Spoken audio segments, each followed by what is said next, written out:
Olá, tudo bem? Quanta alegria estar aqui com vocês. Vamos compartilhar hoje o capítulo 4 de Romanos. Eu vou ler na Bíblia a mensagem para vocês, uma linguagem diferenciada.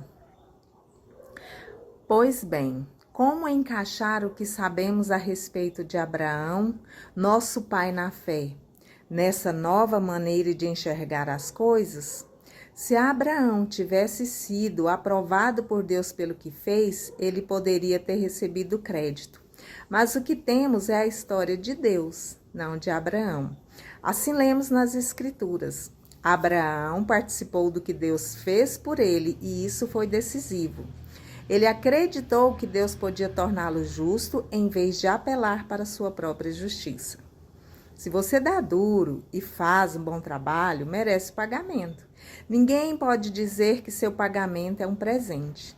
Mas se você percebe que a tarefa está muito além da sua capacidade, algo que só Deus pode fazer e confia que Ele o fará, volto a dizer, algo que você jamais conseguirá fazer, não importa como e quanto trabalhe, essa confiança em Deus é o que o deixa numa situação aceitável diante dele, por causa de Deus, e então é uma pura graça. Davi mesmo confirma esse modo de ver as coisas ao afirmar que quem deixa Deus consertar a situação sem insistir em querer fazer algo no processo é um homem feliz. Feliz é aquele cujos crimes são perdoados, assim diz Davi, cujos registros dos pecados são apagados. Feliz é a pessoa contra quem o Senhor não tem nada a apresentar. Vamos parar aqui? É incrível como Romanos, ele nos dá uma chacoalhada, né? Nos faz olhar para dentro de nós e ver se realmente nós estamos aí produzindo os frutos dignos do arrependimento, ou se precisamos nos arrepender ainda mais de algumas atitudes. Temos ouvido muito a respeito disso. E aqui no capítulo 4 também fala sobre a circuncisão, né? Eu fiz uma anotação aqui sobre a circuncisão, que ela tem sido feita desde os tempos de Abraão, entre os judeus, até os dias atuais. Essa circuncisão foi um pacto que Deus fez com Abraão na época, porque Deus queria que o povo obedecesse a ele. Então Deus chamou Abraão para fazer ali um pacto, uma aliança. Ou seja, quando eu faço uma aliança, eu faço um compromisso. Um compromisso de cumprir a minha parte no papel, né? Para Deus, o nosso compromisso é de obedecer, de seguir os seus mandamentos, de cumprir a sua lei e também os seus mandamentos. E hoje nós vivemos pela graça, mas existem leis ainda que nós temos, né? Que cumprir ela, que fazer com que a gente não venha a infringir essas leis, porque senão seremos penalizados também, não é verdade?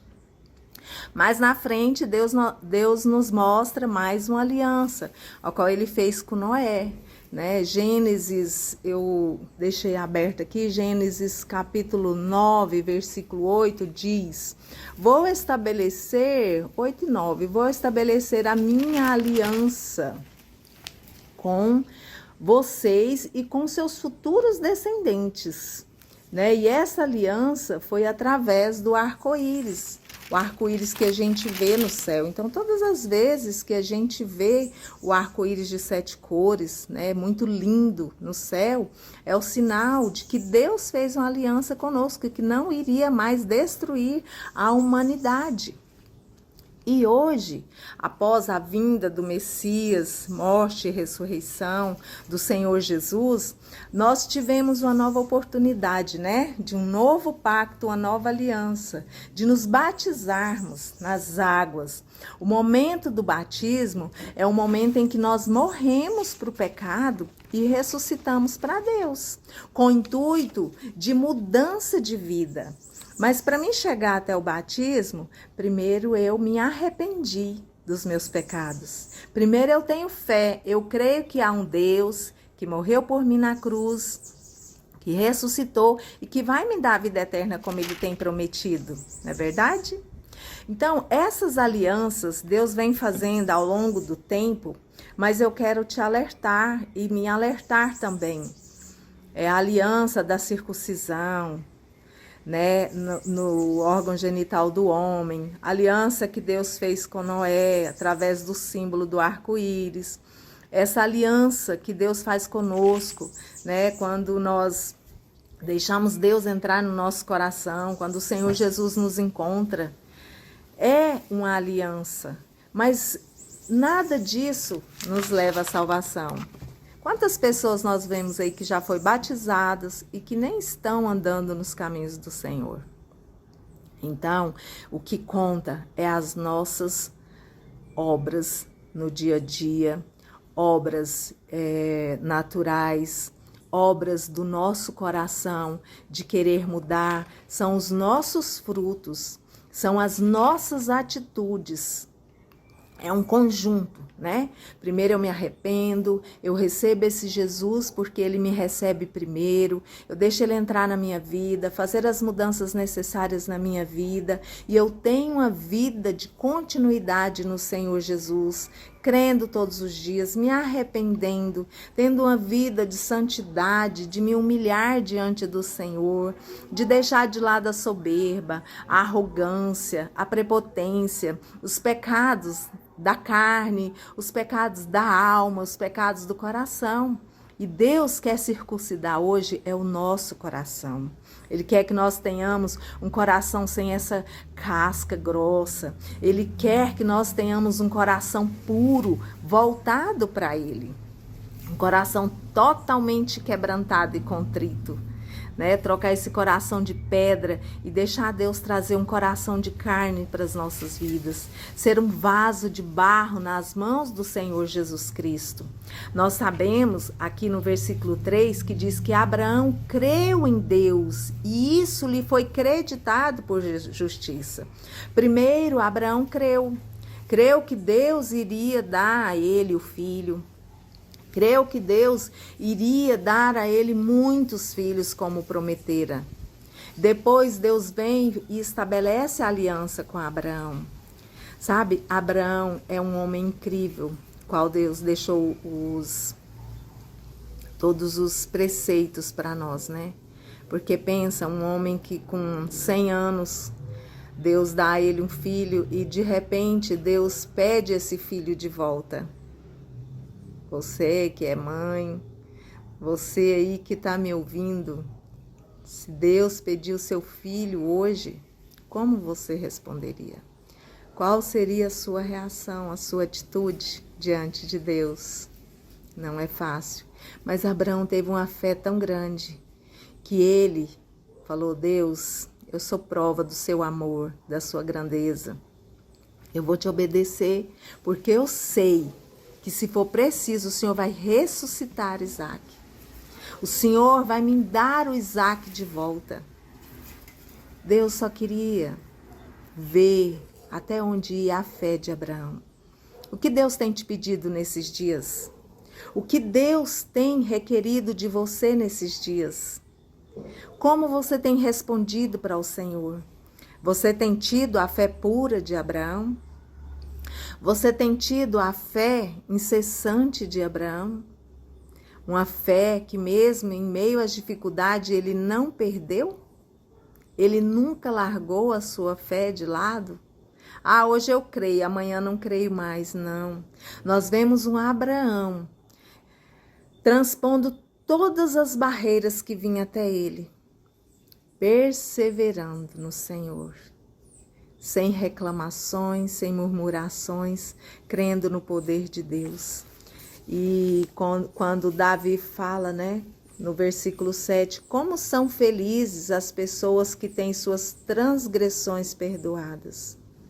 Meu Deus, como eu sou feliz por Deus ter me perdoado dos meus atos pecaminosos do passado e dos meus atos de pecados hoje no dia a dia. Como eu sou feliz porque Deus não lembra. Eu acho tão lindo um versículo que eu leio às vezes em Isaías, que ele fala assim, às vezes a gente vai conversar com Deus, né? E a gente fala, Deus, me perdoa por aquilo. E aí Deus me chamou a atenção dizendo, de que mês que você está pedindo perdão? De que mês que você está falando? Você pode me relatar novamente? Porque eu não lembro. E a Bíblia diz que Deus, Ele apaga as nossas transgressões e não lembra mais dos nossos pecados, né? Eu acredito que tá aqui em 43. Aqui, ó, Isaías 43, versículo 25. Sou eu mesmo, aquele que apago as tuas transgressões, por amor de mim, que não se lembra mais de teus erros e pecados. Relembra o teu passado para mim, Deus está falando, né? Vamos discutir o teu passado, vamos discutir a tua causa, para que eu possa ouvir a sua face, o seu lado, né, da moeda, e aí eu possa te justificar. Porque às vezes tem coisas que a gente tem que resolver, né, em Deus, em oração. E aí quando a gente chama Deus para conversar, Ele fala, peraí, eu não me lembro mais. Sabe quando uma amiga te conta uma coisa e ela fala, você lembra aquele dia que eu te falei isso? E a gente fala, não lembro, conta aí novamente. É assim com Deus. Deus não lembra mais dos nossos pecados passados, das nossas transgressões. Deus quer que nós tenhamos um coração contrito e quebrantado todos os dias das nossas vidas. Deus quer que nós nos voltemos para Ele todos os dias. Louvado seja o nosso Deus por isso. Eu estou amando esse estudo de Romanos. Meu Deus, quanto compartilhar maravilhoso, né, das nossas irmãs. E o que eu sempre digo, se fortaleça no Senhor. Tenha fé no Senhor. Talvez a sua amiga do lado, seu parente, a sua mãe, seu pai não pode te atender na sua urgência hoje, na sua carência de hoje. Mas Deus pode. Ele é o seu pai. Eu quero te dizer que você tem um pai que pode todas as coisas por você. É o Deus do impossível, o Deus que fez Abraão e Sara conceber Isaac já passado do tempo. O Deus que faz o morto ressuscitar. O Deus que mandou o seu único filho, o unigênito, para vir ser cuspido no rosto, chicoteado, maltratado por nós. Que amor é esse? E ele morreu e ressuscitou por amor a mim e a você. E esse Deus está disposto a te ouvir hoje. Quer vitória? Vai correndo, geme e chora. Você tem um pai e ele pode todas as coisas. Então que nós venhamos viver a fé de Abraão. A fé a qual Paulo está nos relembrando aqui nesse capítulo 4. A fé que nos diz que a circuncisão nos dias de hoje é ter um coração totalmente quebrantado e voltado para Ele. Que o Senhor Jesus te abençoe, te guarde, te livre de todo mal. Que Ele te conceda saúde, alegria. Esteja alegre porque o Senhor já perdoou os seus pecados. Eu estou muito alegre porque o Senhor perdoou os meus pecados. Tem dia que é mais difícil, mas quando a gente vai para a presença dEle, tudo muda. Tudo se transforma. Deus faz tudo novo de novo. Um beijo bem grande no seu coração. Fica com Deus.